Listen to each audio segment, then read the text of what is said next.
Hello, and welcome to the 2022 Southeast Collaborative Online Conference. My name is Lauren Clossy, and I'll be your host for this session entitled Discomfort Leads to Growth, the Road to Cultural Competency.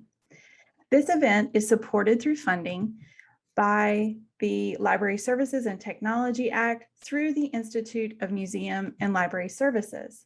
Please feel free to ask questions or make comments in the chat or interact with other attendees and the speakers within the Whova app for this presentation. And now I would like to introduce our speakers, Elizabeth Gentry and Geri Hayden. Thank you for being with us.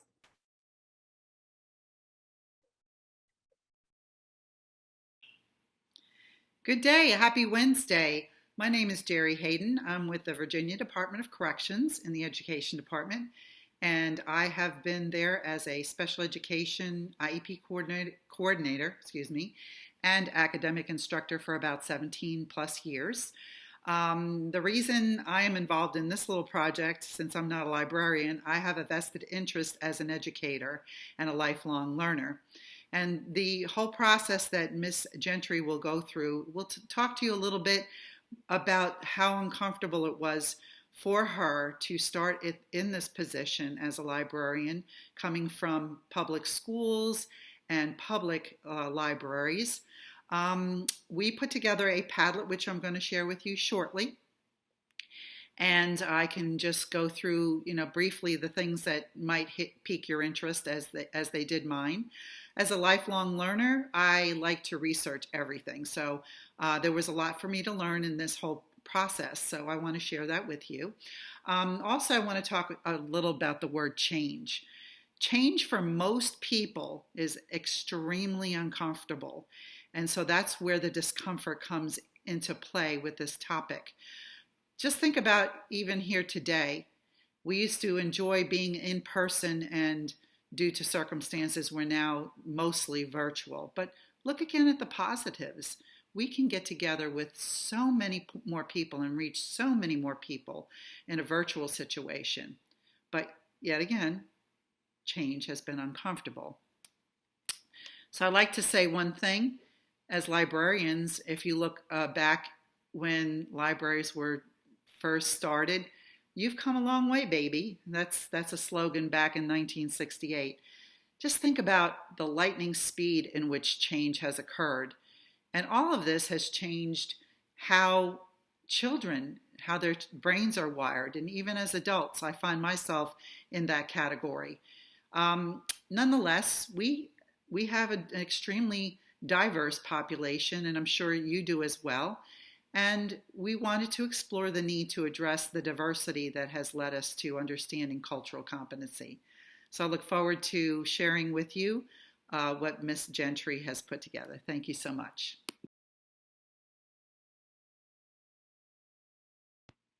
As I began my research to understand what it's like to be culturally competent as a librarian, I immediately recognized that each of these addresses just what it's like to be a competent instructor.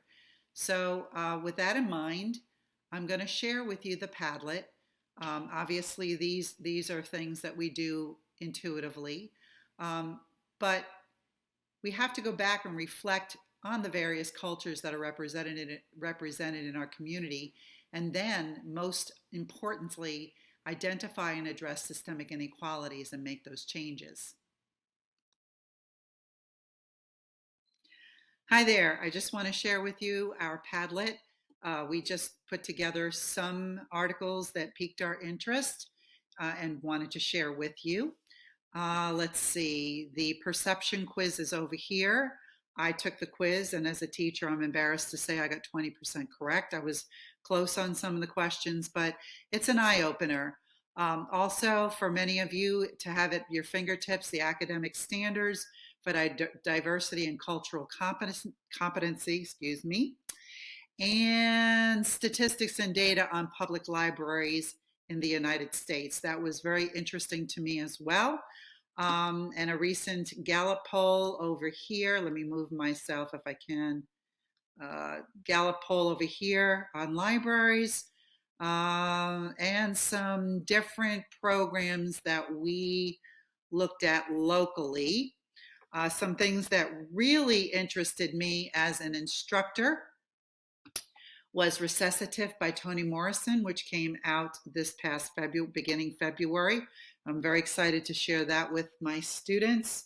Look it up. It's extremely interesting that you will not know who is which race. And so Recessative was written by Toni Morrison to try to, I guess, get rid of or mask all of the preconceptions and information that we have about color.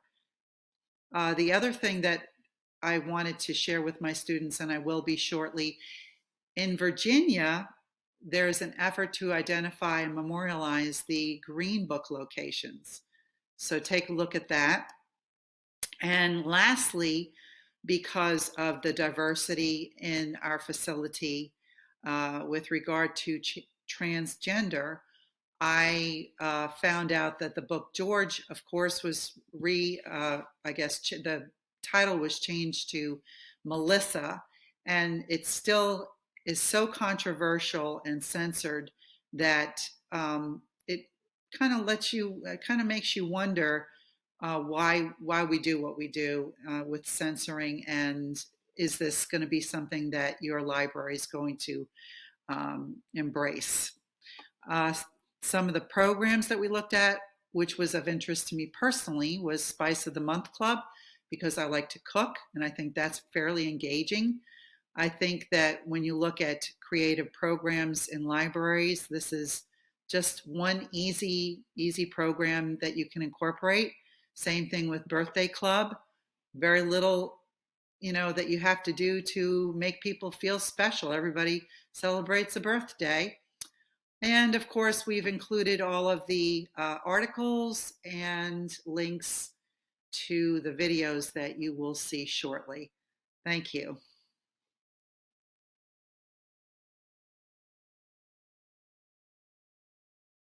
And I've gone through this process, which I like to call the ABCs of cultural competency. So I'd like to begin with where we were years ago when I first started. And I'd like to refer to this article right here, Diversity and Inclusion Matrix, which is on a continuum. I like to think of us as not just on a continuum, but continually evolving, more like what Nicole Cook discusses here in cultural competency and humility. So on the continuum, let me point out here, we were probably at this stage right here when I first started, cultural incapacity. So I'm going to talk to you about the ABCs when I first arrived. So this is what I felt. Stage 2, it was awkward, blind, and everybody was in their comfort zone. So let me describe what it looked like. So we had some very good programming. At least that's what we thought we had. We were addressing very important areas, things that we felt were important to our offenders, which is what we called them back then. But the programs seemed isolated, and one counselor would do one specific program. And from what I can gather, these programs weren't reaching everyone. So we took a step aside as an agency, and I think we evolved into stage 3, which is cultural blindness. We were beginning that process of awareness and acceptance of differences, but this was the beginning of the process to eliminate the blindness, and we did make a commitment to change. Where we are today, I feel we're between stages 3 and 4. Stage 4 talks about cultural pre-competence. My ABCs are being authentic. We began the process of doing more dialogue and learning teams, and we're still working through that process. Not everybody has bought in. Then I like to think of B as being brave and bold. people are coming in that are being more brave and more bold to provide services, and they're doing a fantastic job. So we've begun the cultural specific policies. Don't want to get into all of them, but we probably have one of the most diverse populations that I've ever seen. So this cultural specific these policies are the beginning of the road towards congruent services.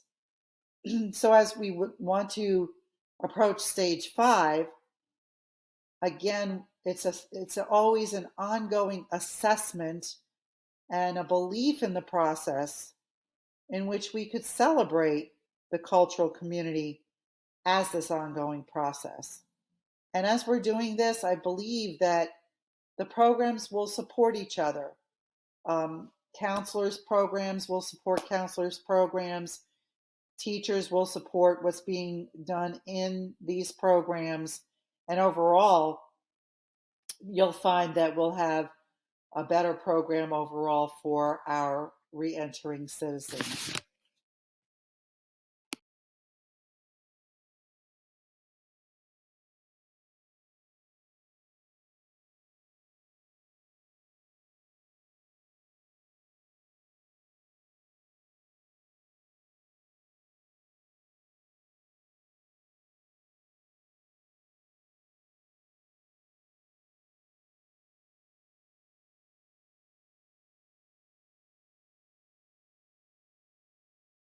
Hi, everyone. We're excited to talk to you today.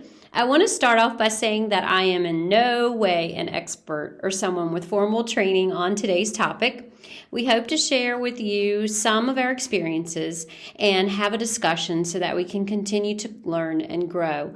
Let me start off by telling you a little bit about my background and what led to this presentation. I currently work at a women's correctional facility in the state of Virginia. Coming here from public school and public library settings, as you can only imagine, this was a very different environment for me. When I first started, I was told that I had only about 2 weeks to spend funds allocated for books and subscriptions.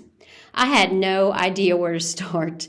Not knowing my patrons, I bought a mixture of bestsellers, which I thought the women would like to read. And what I learned was that most of the ladies here do not want to read what's on the New York Times bestseller list. A good deal of the books on the general fiction wall did not move. So I realized I had to do better. I had to somehow figure out my audience and make some changes.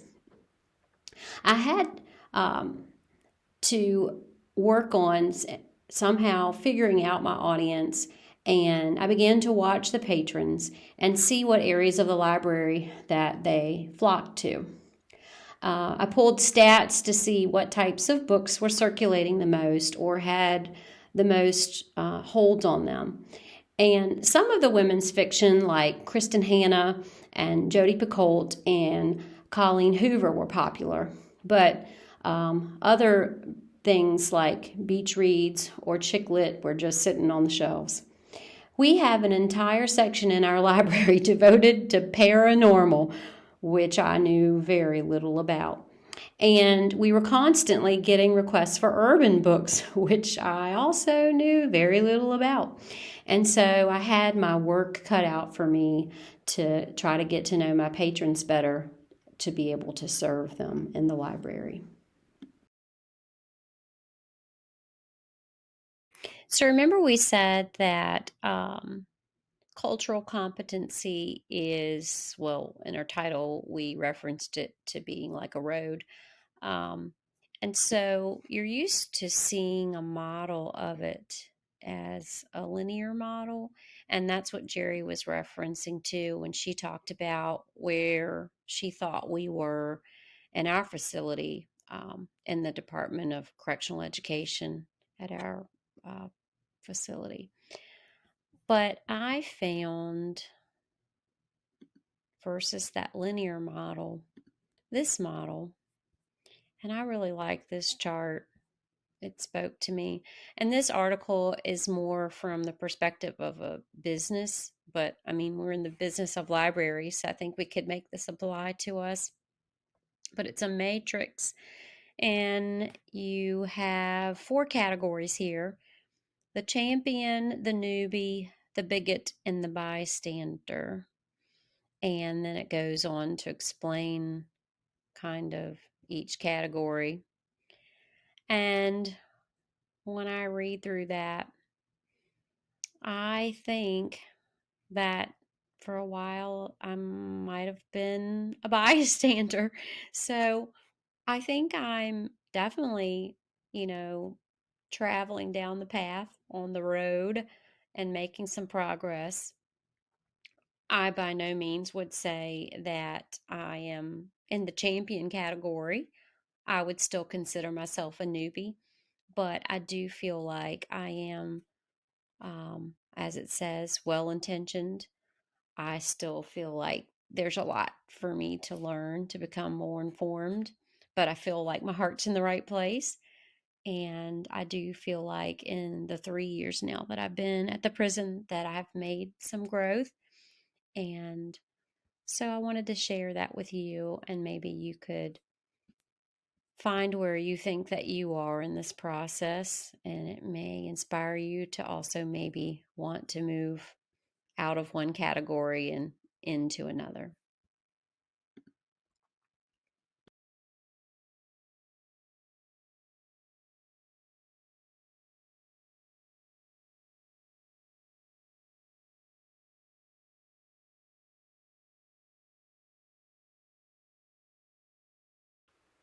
So, why do we use the word discomfort in the title of our presentation? We understand that at times you have to journey outside of your comfort zone. If you're truly wanting to change, then it requires you to put forth some effort. If you keep on doing the same thing the same way, which is the easy route, change will probably not take place. As a library service provider, you need to recognize any deeply ingrained prejudices that you may have that can be a deterrent to providing the people that you serve with the highest level of service.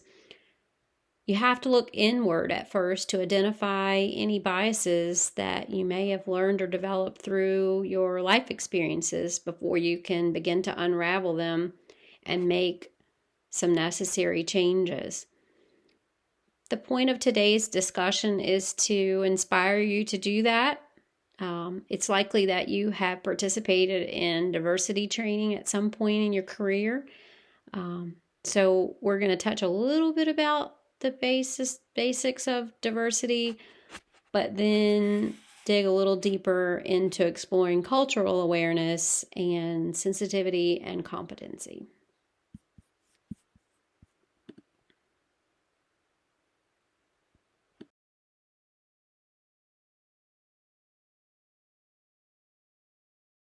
So now we're going to talk about diversity. So what is diversity? When we think about diversity, we normally just think about race and gender, but let's expand that definition to include other types such as age and ethnicity and sexual orientation, religious and spiritual beliefs, political beliefs, physical appearance, and physical disabilities, or language, socioeconomic background, education level. You probably can think of other types of diversity that are not represented here. Diversity is accepting that each individual is unique and recognizing all of the things that make them different. It's understanding each other and moving beyond simple tolerance to embracing and celebrating these differences. The concept of diversity encompasses acceptance, understanding, and respect. Diversity is widespread and makes up our everyday. Here at the prison, we are a mini community that has representation of all of those categories of differences that I just mentioned. Our facility serves as a mental health facility and medical facility for incarcerated women, and many have long-term sentences, and so we have quite a range of ages here. I have to take all of this into account when I consider who my audience is. If you were to look at your library and focus on any differences that are represented, such as gender and race and ethnicity and so on, would you find that those differences are equally represented? Think about which cultures may be over or underrepresented.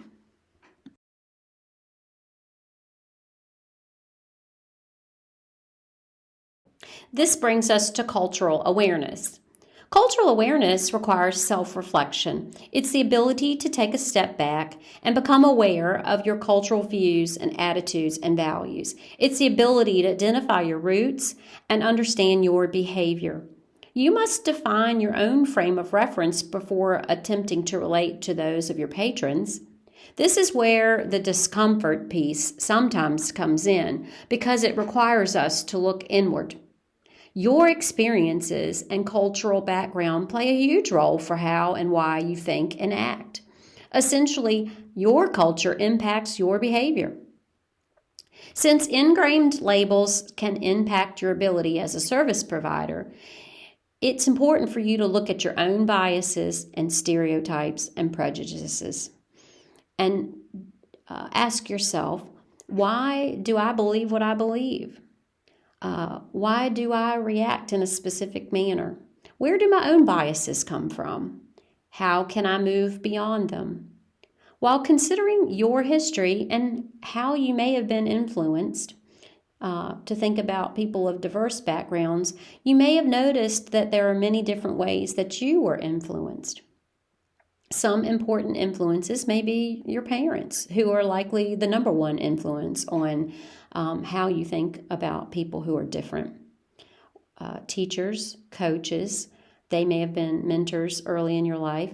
Your peers, your circle of friends, they're going to influence what you think about other people with different backgrounds. The news, entertainment, TV, radio, movies, advertisements, the internet, all of these can influence what you think about other people.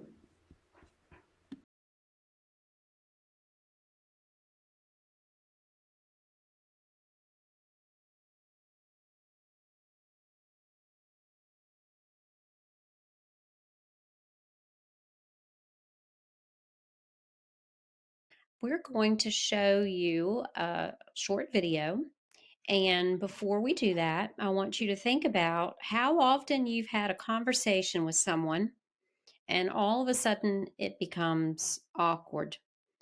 Whereas we don't intend to offend others, sometimes we find ourselves doing so. So I'm going to click now on this little video for you to watch.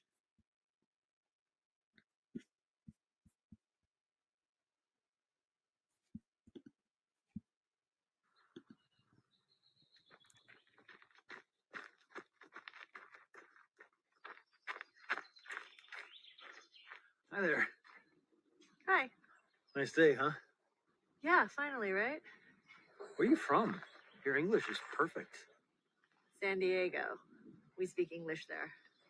Oh, no. Where are you from? Well, I was born in Orange County, but I never actually lived there. I mean before that. Before I was born. Yeah, like, well, where are your people from? Well, my great-grandma was from Seoul. Korean. I knew it. I was like, she's either Japanese or Korean, but I was leaning more towards Korean. Amazing. Yeah. Hamshasina. There's a really good teriyaki barbecue place near my apartment. So I actually really like kimchi. Cool. What about you? Where are you from? San Francisco. But where are you from? Oh, I'm just American. Really? You're Native American?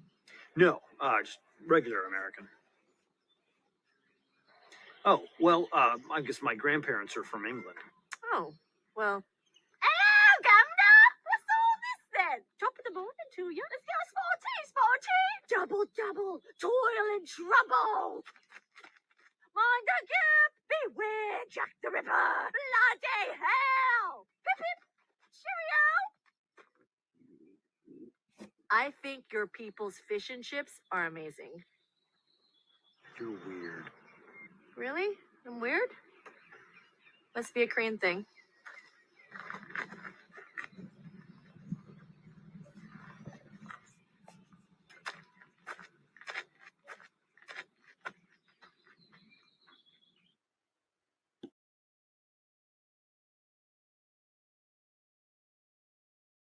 So the video was obviously an exaggeration. But the point was to make you think about how we sometimes make others feel. We must move from cultural awareness to becoming culturally sensitive. And that is that you are aware that cultural differences and similarities exist among you and your patrons. You also understand that cultural differences such as values and behaviors, language, communication styles, and so on can affect your relationships with your patrons. Think about this. If you're insensitive, how uncomfortable are you making your patrons feel? Cultural awareness and sensitivity requires you to be open and flexible with others' values, beliefs, and perceptions. This will help to expand your patrons' comfort level. It's essential to recognize that everyone sees things differently, and what one considers normal and acceptable can be unacceptable to others. Let's try this quick exercise. Interlock your hands. And look at how you've interlocked your thumbs. Most people put their left thumb on top. My right thumb is on the top. Now change your grasp so that the opposite thumb is on top. How does that feel? Uncomfortable? Different? That's because it's not what you're used to or what you know. Just like with diversity, different can be uncomfortable. Accepting discomfort and understanding the differences between people is what diversity is all about. Practicing cultural awareness and sensitivity helps to avoid possible misinterpretations when working with others. Developing awareness and sensitivity can help you understand, communicate with, and effectively interact with your patrons. It can result in an appreciation that we are all different, a realization that our similarities and differences are both significant, and an acceptance that there are many ways to accomplish a goal.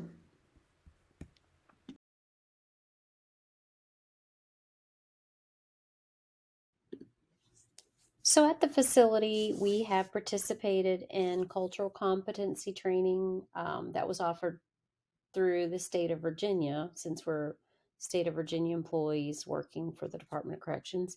And also we have participated in religious training. We have a very diverse group of religions being practiced within the facility. And this is a little snippet of a television program that used to run on NBC. I'm not sure if it still is on, but it's called Outsourced.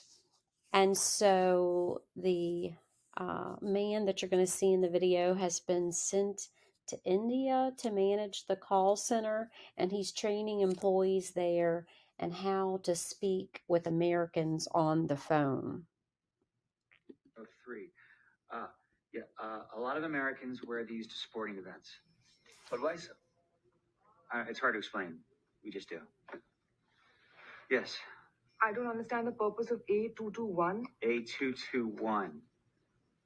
That's a burger brand. Americans eat a lot of beef, and some people like to burn their initials into their food with a red-hot iron before they eat it. Why? It's like a cattle brand. You know, the thing you use to burn a symbol into a cow with? No, in America, that's how you keep track of your cow, is branding. With a red-hot iron? Yeah. But wouldn't the cow run away? Oh, no, we only do it to baby cows. When they're small enough to hold them down.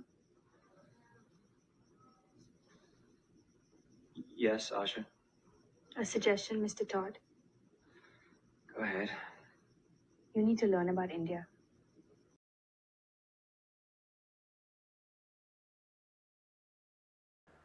So talk about not taking the opportunity to get to know your employees. One thing here at the prison that never ceases to amaze me is the diversity of religious offerings, as well as how open many of the women are in expressing their faith, as well as experimenting with or practicing a combination of several religions. While the inmates are predominantly Christian, we also have those practicing Islam and Buddhism, Wicca, Messianic Judaism, or nothing at all. As the United States has become more diverse, there are many new non-traditional faith groups that have surfaced in correctional facilities.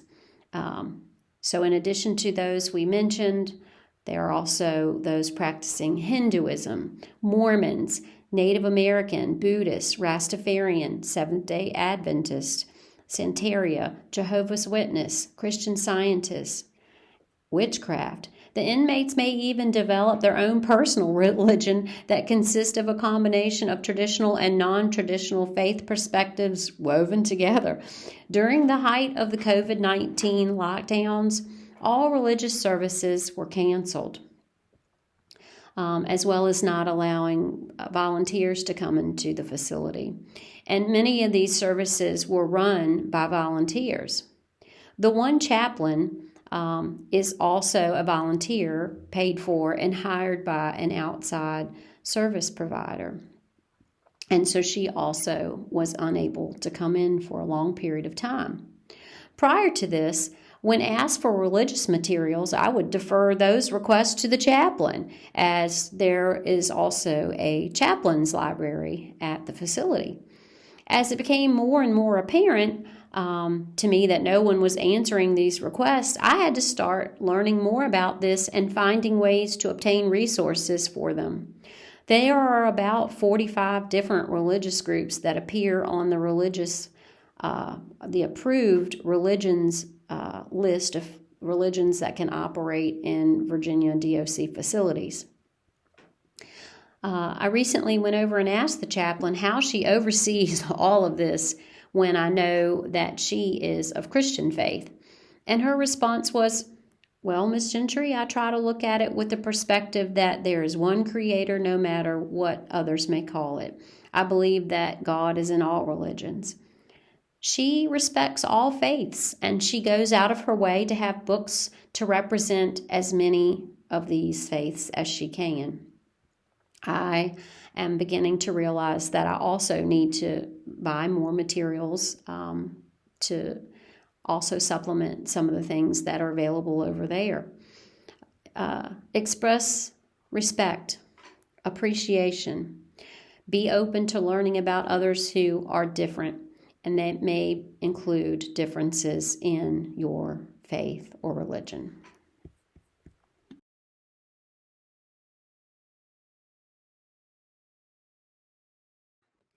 So here we are back on our Padlet, and I want to go over here and click on this article at Know Your Community. One of my favorite things that I used to do when I worked in the public library system was story time. I did Mother Goose Time for 6 to 24 months, and a 2-year-old toddler story time, and a 3 to 5-year-old preschool story time. And I only ever did it in English. Well, possibly you've looked at your demographics in your community, and maybe you've noticed that you have an increasing Hispanic population, and you are pondering the idea of maybe offering a Spanish language bilingual story time. Here is a resource and a library that has done just that. And they also reference here some other languages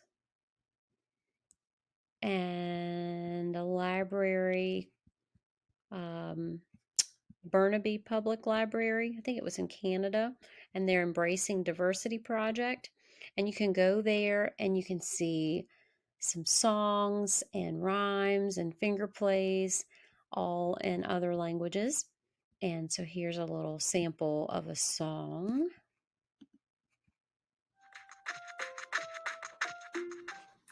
Hi everyone, this is a wonderful hello song that uses both the English and the Mandarin for hello, and it's called Clap Everybody and Say Hello, or Clap Everybody and Say Ni Hao.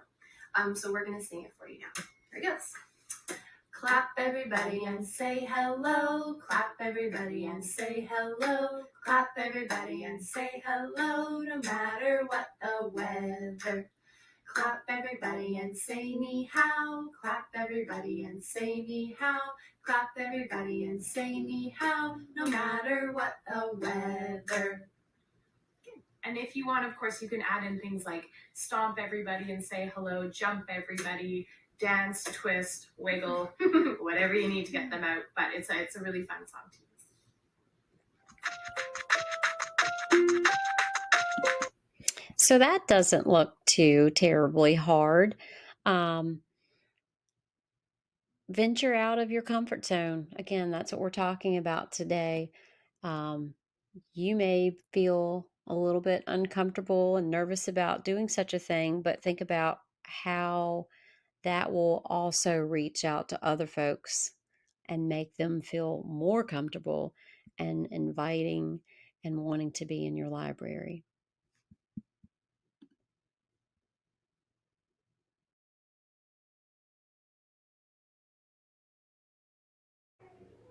I am so excited to tell you that we are at the local public library here in Fluvanna County. And this is where I found online that Spice of the Month Club that I was so excited about. So just wanted to ask Ms. Hoffman, Cindy Hoffman, who's the director here, just a couple of questions or to give you more information about what she has done with the Spice of the Month Club. So let me ask you, you had told me about the turmeric cookies. Of course, you know I need to be gluten-free, no flour. I'm super, super excited. You could do it with almond. Almond flour? Yeah. Cool. So one thing that struck me when you said, I asked you how many patrons participated in the Spice of the Month Club, and you said you went from 50 samples to... This last time for curry powder, we gave over 130 samples. 130. Just in the 5 spices that we've done so far. Wow. And then you're coming up next month with one of my favorites, garam masala. You want to tell us a little bit about it? So I found it on a Facebook group, and it sounded like fun because we all like cooking and food and trying different things, and you don't want to buy huge containers of anything. So we thought that this just sounded like something fun, and my friends at the library said yes, so they're funding and sponsoring the whole program.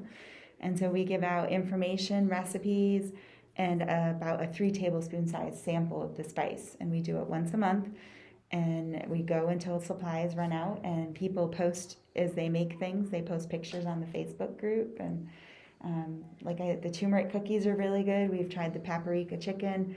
When we did cardamom, one of our patrons made the cardamom muffins and brought them in for us so we could try them, and they were yummy. I'm excited for garam masala because I've never even used it. So. And you said za'atar as well coming up. Za'atar is coming up. I have cumin coming up. I'm looking at Chinese 5-spice, which I've never used before either.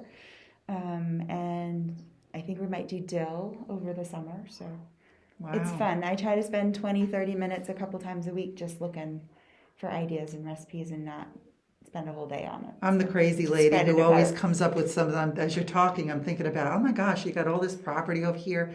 Could you, have kids come in and plant spices? We actually have lots of deer and bear and turkeys and squirrels and rabbits here around the library, so we probably won't.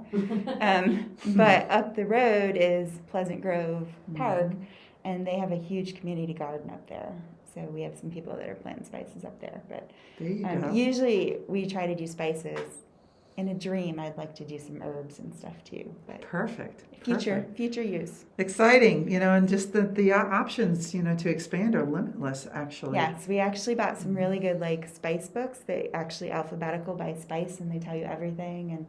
And every list we try to give resources in the library for books to check out with more recipes. And oh, that's great. And the spice books are fun because there's so many spices I've never heard of.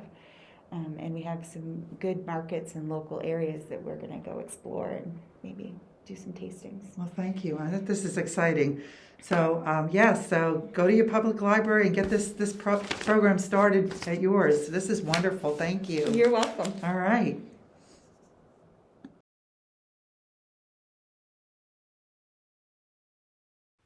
So back to my library. After I realized just how far off I was on my first book order, I made it a point to try to do better. I could have just taken the route of thinking that I knew what they should be reading. After all, they're in prison. They need to be reading things to improve themselves, right? And believe me, there are plenty of people out there who feel this way. I have heard people jokingly refer to the paranormal section as vampire and werewolf porn. Remember, this section, as well as the African American section, were the two parts in the library where I felt as if I really didn't know a lot about, but it was where a lot of my patrons would visit. And I didn't know a lot about it. I thought, like, if you read about vampires, and certainly you'd like to read about werewolves or both. I didn't know that you would prefer to read about one over the other.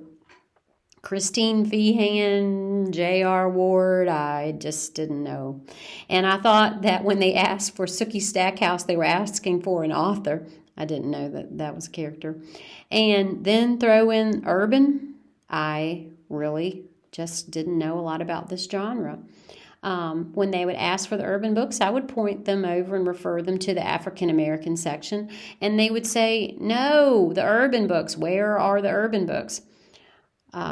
Well, there might be a few that were hidden in there somewhere that matched the criteria of what they were really wanting. But for the most part, they tended to be checked out.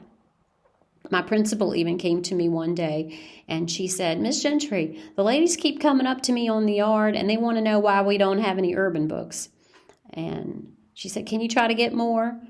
And I said, well, I can try, but they just get checked out. They get stolen, or a lot of them get banned, because one of the problems with this section is that much of the content doesn't meet the criteria of what is allowed. The urban section is hit hard by the disapproved list. We have to ban some things, yes, in the prison, because for security reasons, the content has been deemed inappropriate for this setting. And much of this genre is either already on the list or eventually makes it there.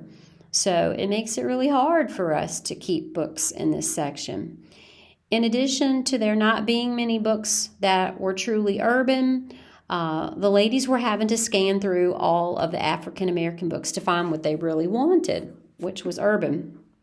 And this got me thinking, well, why do we have all these books separated like this anyway? Just because they're maybe an African American character or the author is African American, why are we shelving it in a separate section?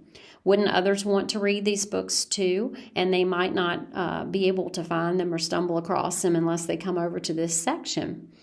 And so in the end result, we did away with the African American section and we just interfiled those books in with general fiction. We left the African American stickers on the spines to designate them as such for those who still wanted to be able to find them that way. And then we created a new urban section, which we have tried to buy for and increase our number of titles. Once you recognize diversity and you practice ways to become more culturally aware and competent, then you start to connect cultures. You have to admit what you don't know. It's okay to say, I don't know, or I may be wrong, and admitting that you don't ever know everything and that your assumptions may be inaccurate is part of becoming culturally aware. My patrons get a kick out of being able to teach me about these genres, and whereas I still don't necessarily read these materials, I can connect to my patrons because I have taken an interest. Listen actively and non-judgmentally. Challenge your concepts about diversity. Refrain from making judgments.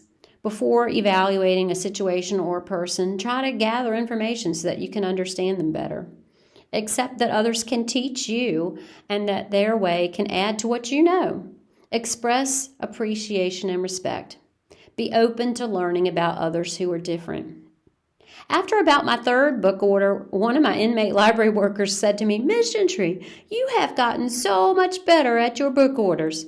And this really made me feel like I had accomplished something, like I get it now. As I know my patrons better, I can provide better services. Personal growth is more likely to develop if cultural perspectives are flexible. And now this brings us to cultural competency. Cultural competence is an essential element to help eliminate inequality in the library setting. In the United States, the number of cultural and ethnic groups is increasing as communities change. We have to be responsible of providing equity and quality care to our patrons with different backgrounds. So what does a culturally competent library look like? A culturally competent library establishes policies and practices that accept and respect differences. They evaluate and improve its cultural knowledge and resources, and changes policies and practices to meet the needs of its clients. Remember that cultural competence is an ongoing process and requires continual evaluation. There really is no end of the road. Just like the work that we do to develop other skills with training and practice and commitment, you can build your cultural competence and provide quality services, but this has to continue and be ongoing. Be mindful of your communication. The words used about a person impacts them and can lead to the person feeling segregated and depreciated. Because of this, it's important to create positive change in the people that you serve. And to do this, you need to implement good manners and respect while communicating with your patrons. Be aware of how you choose your words and aim to promote positive outlooks. Your beliefs determine your attitude, and your attitude determines your actions. So it's important to look at your long-held beliefs and be open to making some changes. Otherwise, you can't change your actions. Once you truly believe that all people have value, with each gift to share, your attitude will shift and your actions will follow. Changing your beliefs about our differences is where you start. Changing your behavior is where you end up. The process of taking action to create change begins with you, and then it extends in your influence over others. We have beliefs and attitudes about culture which include or can exclude others. By taking a hard look at each of these, we can begin to make the much needed changes within our lives and our workplace and society as a whole. Thank you.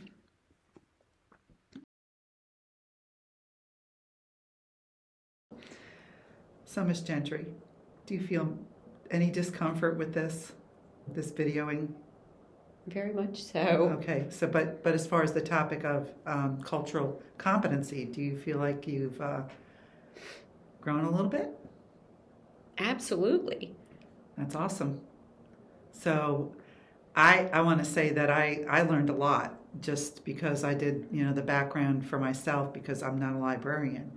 But it also opened my eyes to doing maybe some more work with you, with my students, given, the different programs that could possibly, I guess, be added to your library. Yes. And I want to also, when we reopen to patrons, it's inspired me to do more actual programming within the library to encourage more patrons to come into the library in person and offer more services, more so than just come in and check out a book. Right. Yeah. Right. Maybe some of the students could actually write that cookbook that they've been wanting to do. Mm-hmm. That might be something where they can research some of the ingredients, or I don't know. Yeah. Just the possibilities are there. Yeah. So. I mean, I really want people to be able to come into our library and see themselves there, be able to feel like they can be a part of the family of the library. There you go. Thank you. Wonderful. Well, we enjoyed putting this together. It took a lot of work because it's, we're not face to face and we're, doing something that was a little uncomfortable, but all in all, I think I've learned a lot, and I hope that maybe you gained a little knowledge from this. And you had mentioned you did. I did. So thank you so much for watching, and keep in touch. You have our email address if we want to have any discussion going forward. Thank you. Thank you.